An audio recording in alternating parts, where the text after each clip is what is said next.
ఆకాష్కి భూమి ఫోన్ చేసి నేనిచ్చిన బుక్ చదివారా అని అడుగుతూ ఉంటుంది. ఇక ఇవాళ ఏం వారం? శనివారం. నేను ఇవాళ పబ్కి వెళ్తున్నాను కాబట్టి ఈరోజు చదవడానికి కుదరదు అని ఆకాష్ చెప్తూ ఉంటాడు. అసలు మీరొక్కరే పబ్కి ఎలా వెళ్తారు అని భూమి అంటూ ఉంటుంది. నేనొక్కరిని పబ్కి ఎలా వెళ్తాను? నేను తారాతో వెళ్తున్నాను, బాయ్ బాయ్ అంటూ ఆకాష్ ఫోన్ కట్ చేస్తాడు. అయ్యో, ఈ ఆకాష్ ఏంటి తారాతో పబ్కి వెళ్ళడం ఏంటి?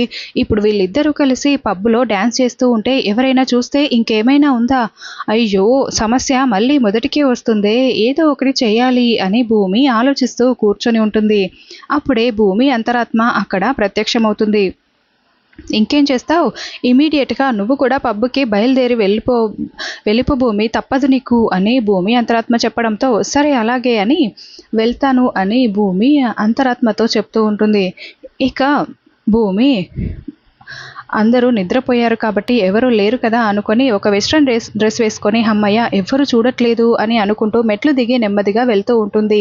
అయితే భూమిని అపూర్వ చూస్తుంది. వెంటనే సూర్యకి ఫోన్ చేస్తుంది. నేను ఇప్పుడే భూమిని చూశాను, ఒక వెస్ట్రన్ డ్రెస్ వేసుకొని ఎక్కడికో బయటికి వెళ్తోంది. అది ఎక్కడికి వెళ్తోంది, ఎందుకు వెళ్తోంది, ఇవన్నీ కూడా నాకు తెలియాలి. అసలు ఎందుకు అలాంటి డ్రెస్ వేసుకుందో కూడా నాకు తెలియాలి. అసలు వాడు గగన్ కాదు ఆకాష్ అని చెప్పడానికి ఏదైనా బలమైన లింక్ దీనికి ఉందేమో తెలుసుకో, నాకు తెలియాల్సిందే, అన్నీ తెలియాలి అని అపూర్వ చిటికెలు వేస్తూ ఫోన్లో చాలా సీరియస్గా చెప్తూ ఉంటుంది. అలాగే మేడం, నేను అదే పనిలో ఉంటాను అని సూర్య చెప్తూ ఉంటాడు. ఇక భూమి ఆ వెస్ట్రన్ డ్రెస్ వేసుకొని చాలా ఇబ్బంది పడుతూ ఆకాష్ కోసం పబ్లో వెయిట్ చేస్తూ ఉంటుంది.